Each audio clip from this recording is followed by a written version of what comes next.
So today we're going to talk a little bit about the Visionary Year in Review. So we're going to talk about top leadership lessons from 2025. That'd be a pretty appropriate timing for us to talk about this and kind of take a look back on things that transpired and also priorities as we move forward. So a little bit more of a visionary context of what the past looks like. So welcome back to the Visionary Chronicles, where we really explore the principles and practices that separate real true visionaries from just everyday leaders. And I want to thank you again for joining me on this episode 222, our year in review special. So before we dive in again, I just want to remind you that best-selling book, The Visionary Leader, available now in all bookstores across the country. And as we close out this year, it's time to reflect a little bit on what we've learned and which timeless principles, continue to guide the most effective leaders in 2025 and forward. So 2029, an interesting year, has been a year of unprecedented change, from AI integration, reshaping, really how we work, to generational shifts that transform workplace culture ever since COVID and at-home work and whatever it may be. So yet amid all this change, we've also witnessed the enduring power of historical leadership principles that remain as relevant today as they were decades ago. And that's really what I outlined in the book as well, is that how we've transpired leadership principles from back in the Socrates days to what we're doing today. And really a lot of it translates. And it's really interesting when you read the book.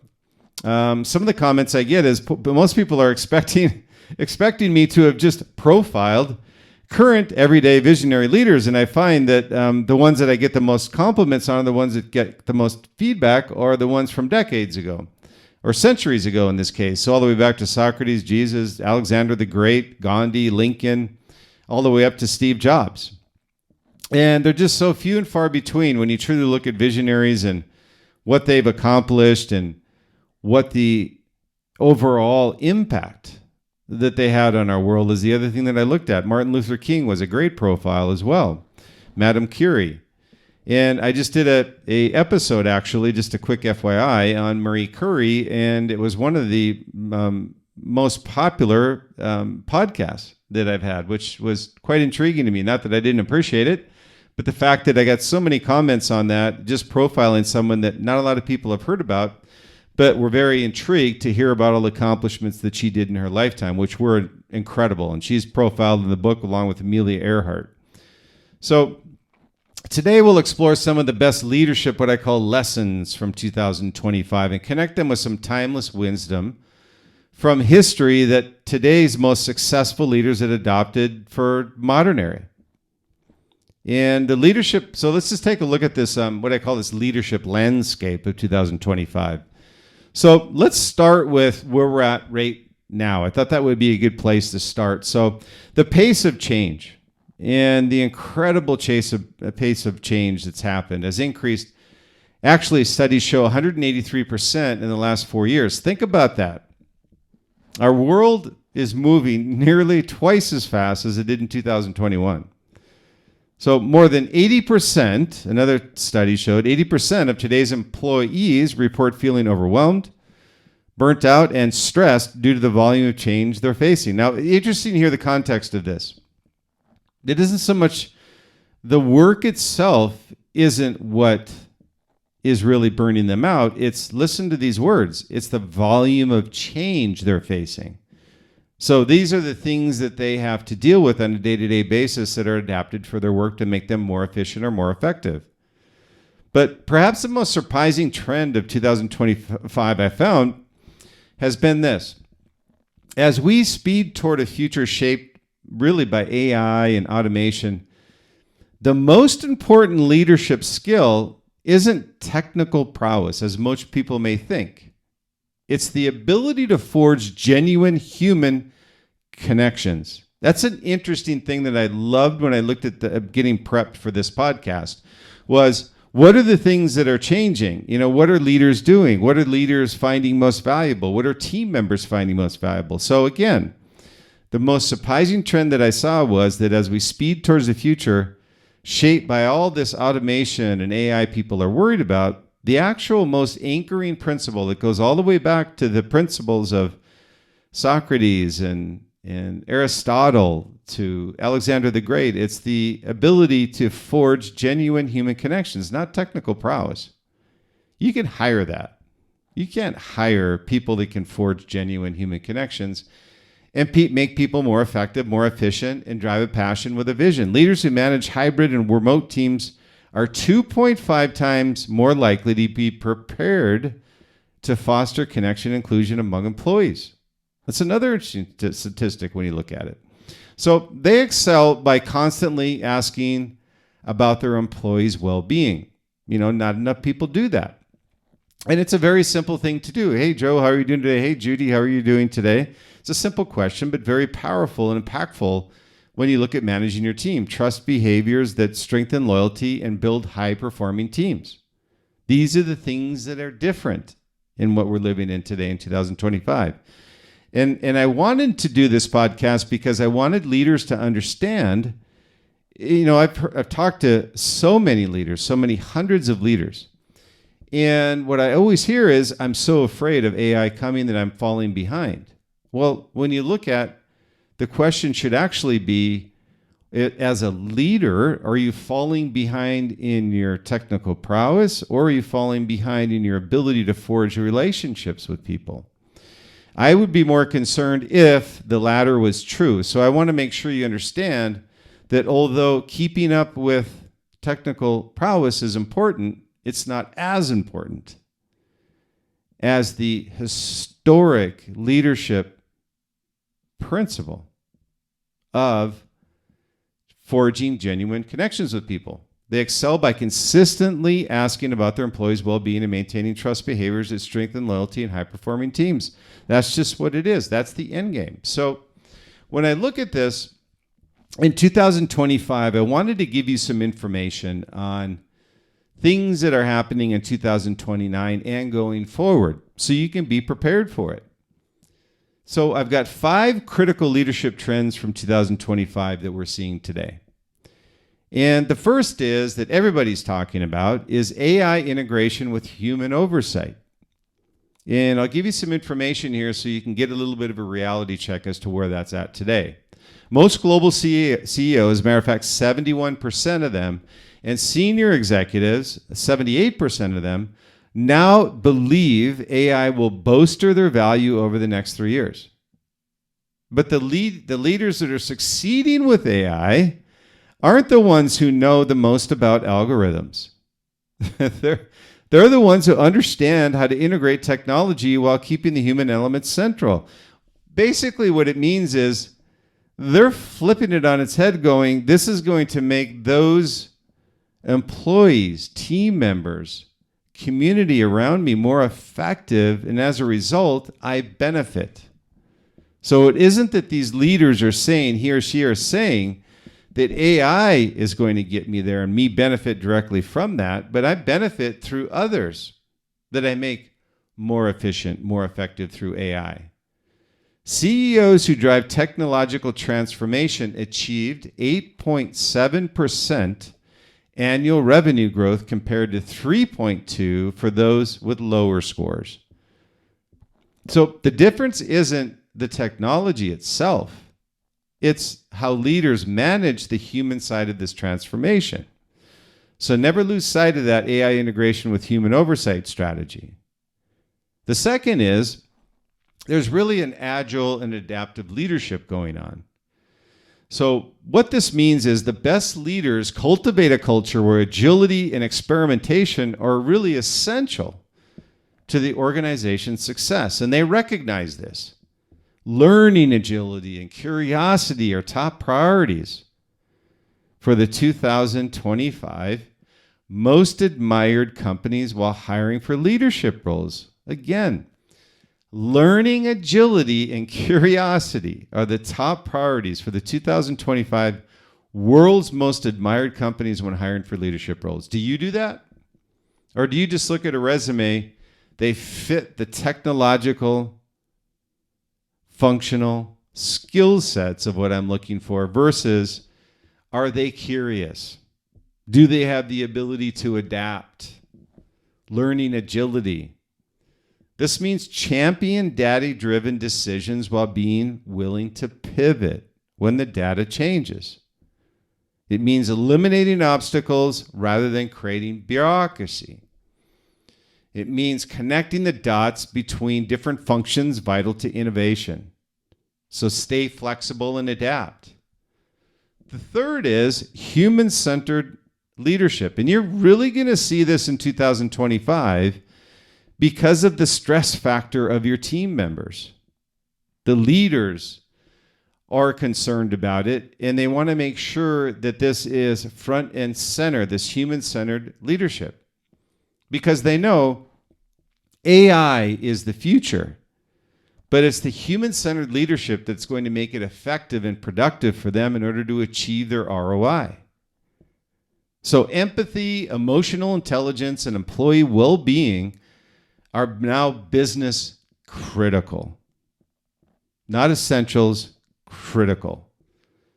Gallup findings reveal that engaging teams achieve 23% higher profitability and 18% greater productivity. That's amazing numbers. Again, this is an important thing for you to understand. I'll repeat it. Empathy, emotional intelligence, and employee well-being are now business critical. And if they're not business critical for you, you're behind the eight ball.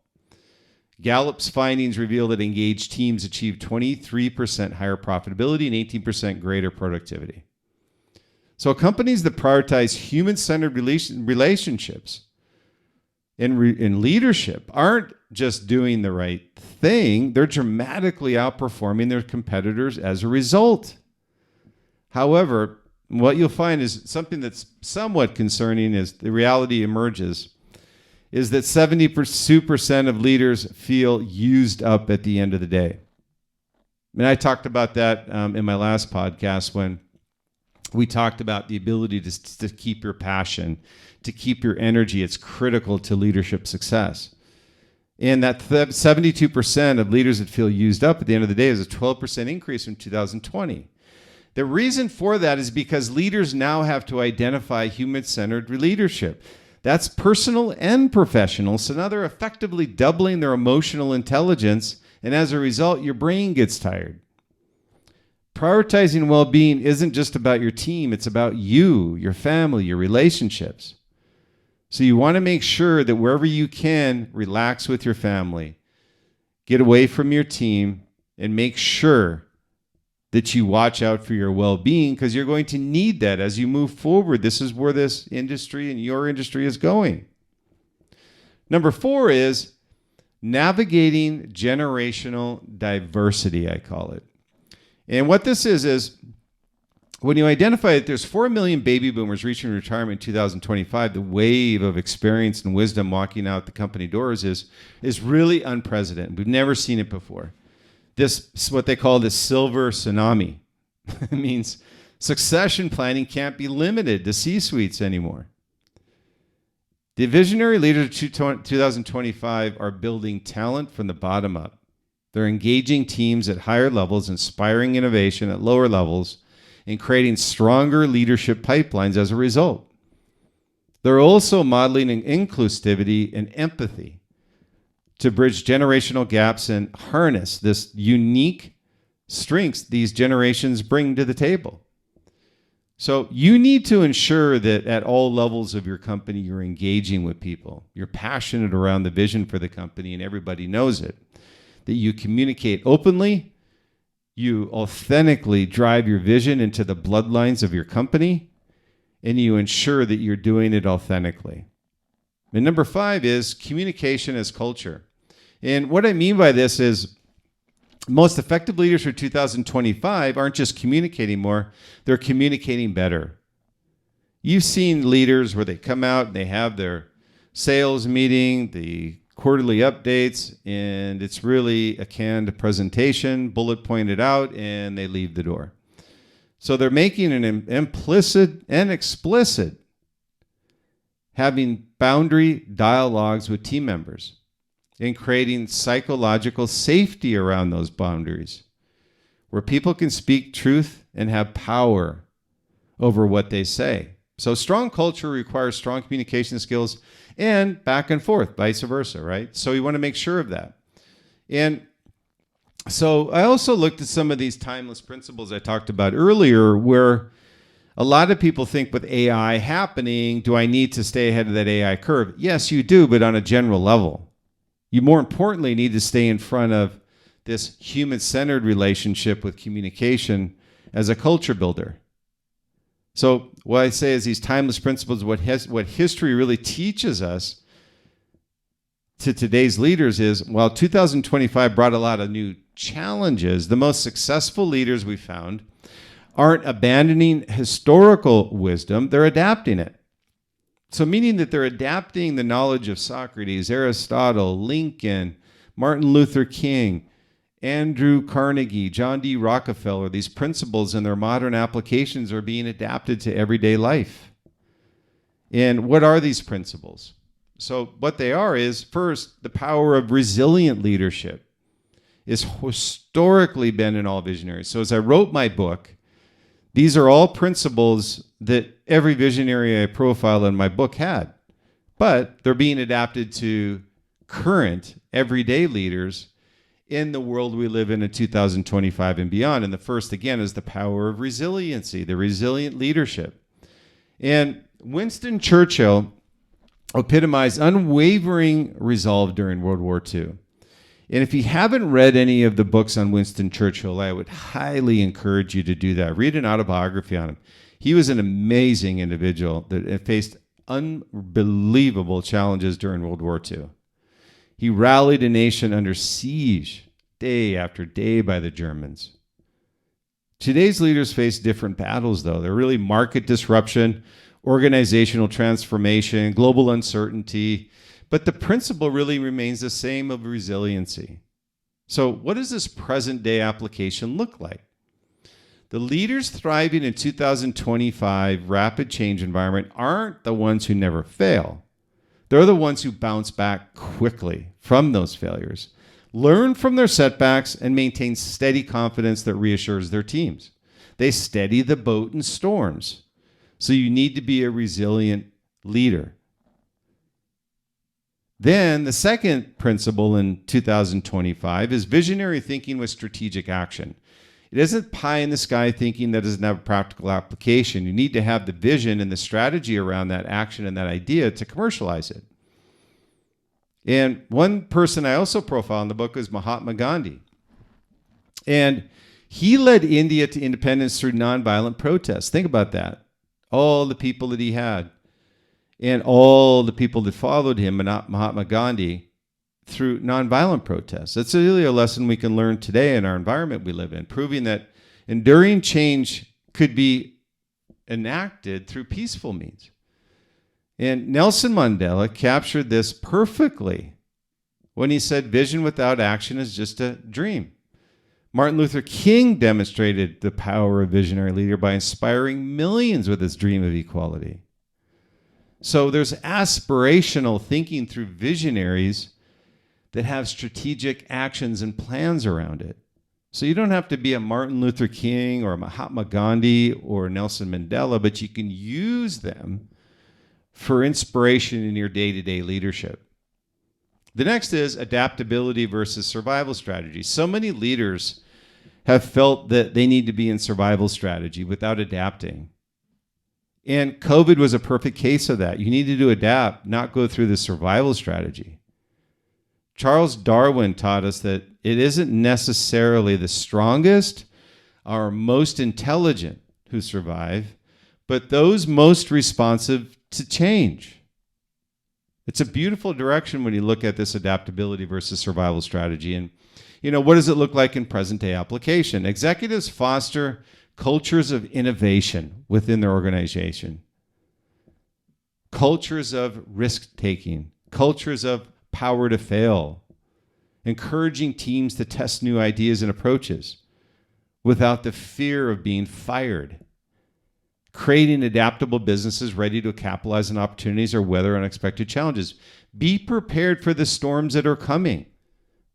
Don't sit in a rabbit hole or be an ostrich with your head in the ground, coming out when you think things are ready and you don't have to worry about them or not have to weather the storm with everybody else. It's not a reality.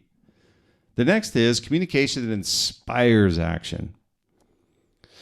Lincoln and Churchill are great profiles of this, and I profile Lincoln in my book. We're master communicators whose stirring speeches prove that clear, persuasive, and frequent communications builds trust and unity when in adversity.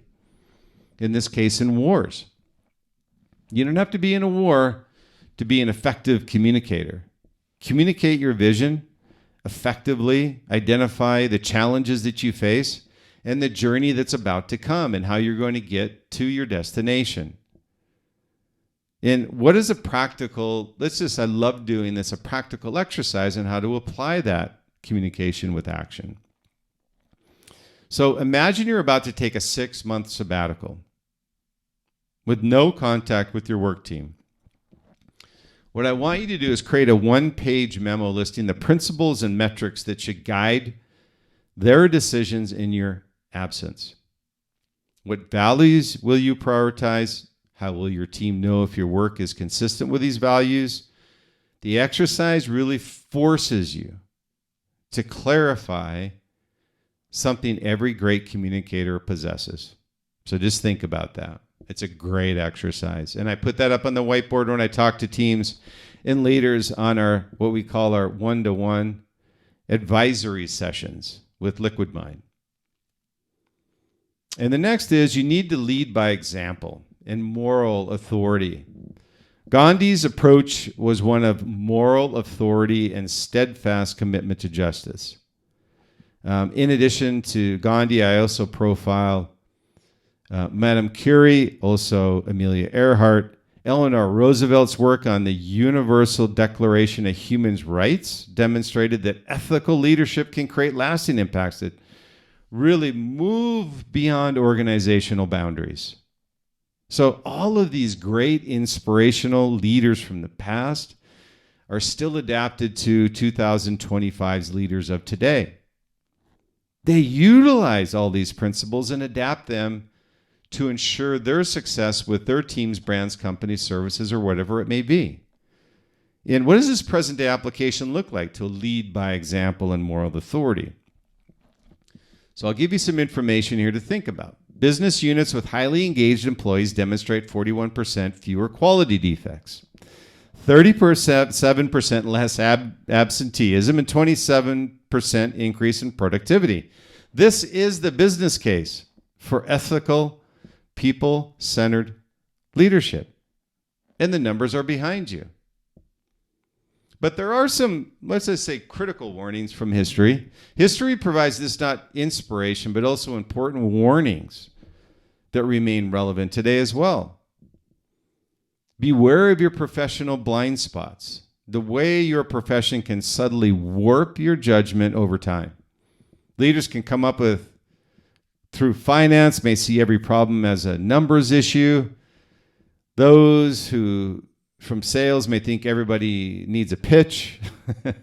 The best leaders of 2025 actively seek diverse perspectives to counter their own blind spots. So it's really an opportunity for you not only to learn from the past and adapt which worked previously, but also understand what didn't work from the past. And the next is, first is beware professional blind spots. The next is don't ever underestimate your challenges. In the 1960s, the United States assumed they could easily overwhelm northern Vietnam. And this is a great story in leadership. And Robert McNamara, who was heading up I believe he was the Secretary of Defense at the time, later said, our misjudgments reflected our profound ignorance of the history, culture, and politics of the people in this area. And they were talking about the people from northern Vietnam, the resolve. You know, they could have been outnumbered 15-1, but if their resolve, their passion around their culture was greater than ours, they were going to defeat us.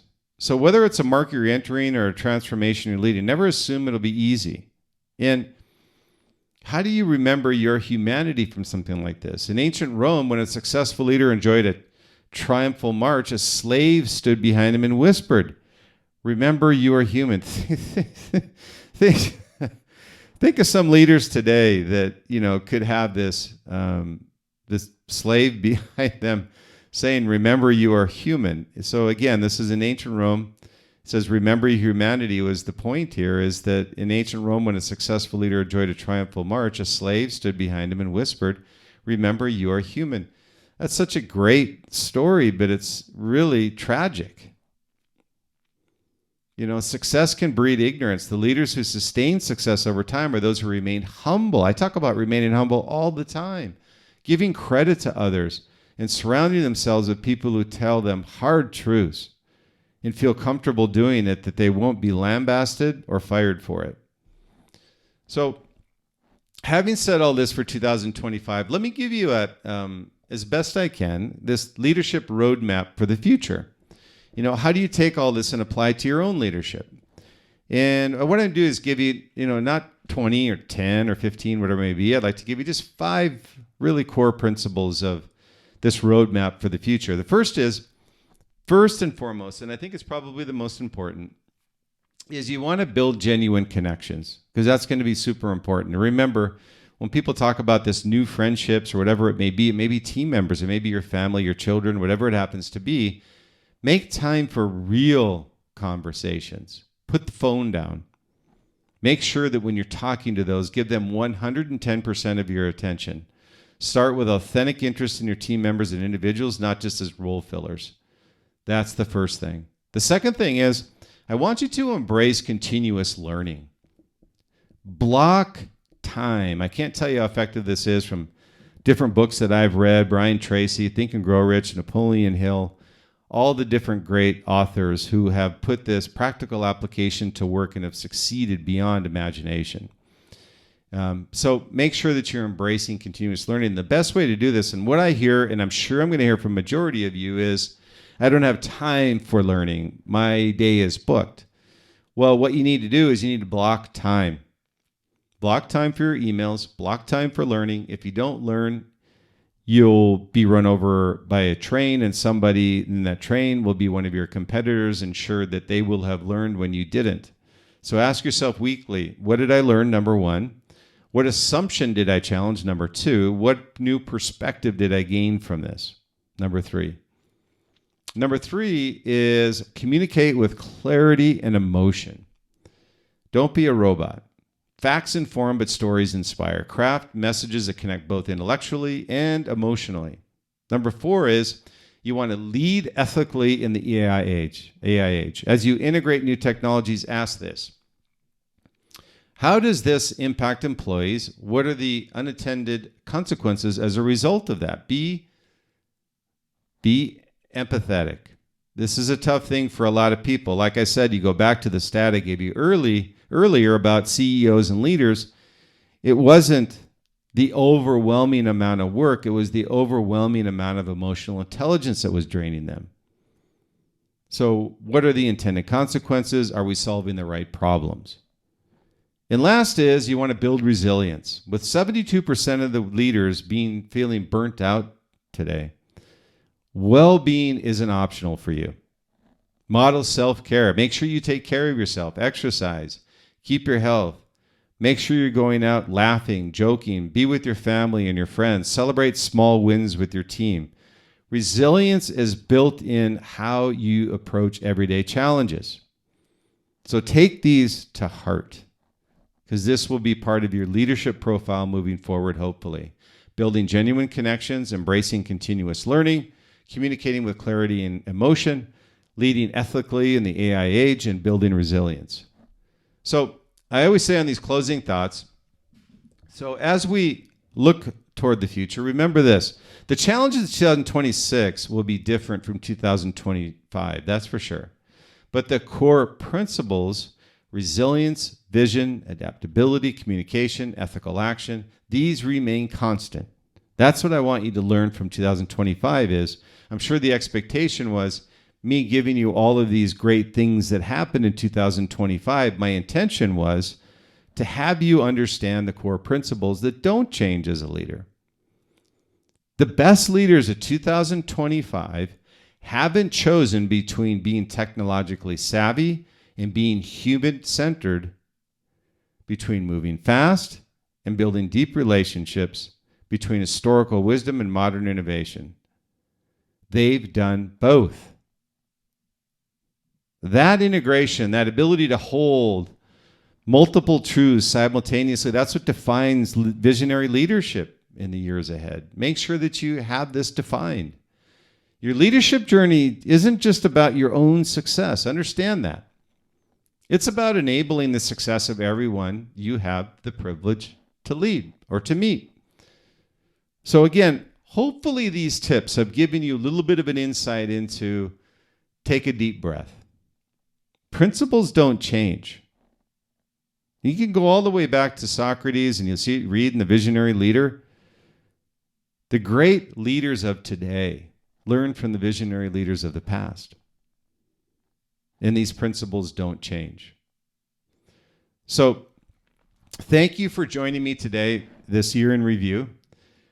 Keep your vision clear, your connection strong, and your commitment unwavering. If this episode resonated with you, I encourage you to grab a copy of The Visionary Leader, which is the profile of what I was reading about today as well. The success principles of the world's greatest visionaries. It's available now wherever books are sold. It's really a perfect companion. If you're really looking to reignite your purpose possibly, or lead with more clarity in this complex world we live in today. And as a thank you to the podcast listeners and all those who purchased the book, the appreciation I have for you. We're keeping that ebook at $1.99 on all the distribution channels. So the one comment we did get is, hey, hard copy, something affordable, something I can listen. And then I also wanted to announce, what I forgot to announce in the very beginning, is that we did also release the audiobook last month. And I've been getting some great feedback on that as well, because many of our listeners obviously listen to us on the radio. So that is available on audiobook as well. So this book is really a culmination, as I talk about, with decades of research, experiences, real-world insights into what makes leaders like Lincoln, Martin Luther King Jr., Gandhi, Leonardo da Vinci truly visionary. And I have a small ask as well, is if you do read it, putting a review out there really not only helps the book reach, but it also helps getting it into the hands of those who may not have access to the Visionary Chronicles like you do. So your support means the world to me. Your purchase goes a long way in helping us spread the vision even further. And again, thank you for listening to the Visionary Chronicles, where the future is created by those bold enough to shape it. Until next time, I always say, keep innovating, keep leading, keep shaping the future. Thank you for your continued support. I'm very blessed, and I look forward to hearing from you soon. I always say, stay true, stay authentic, be great, and be different, but also enjoy the journey along the way. Have a great day until the next Visionary Chronicles.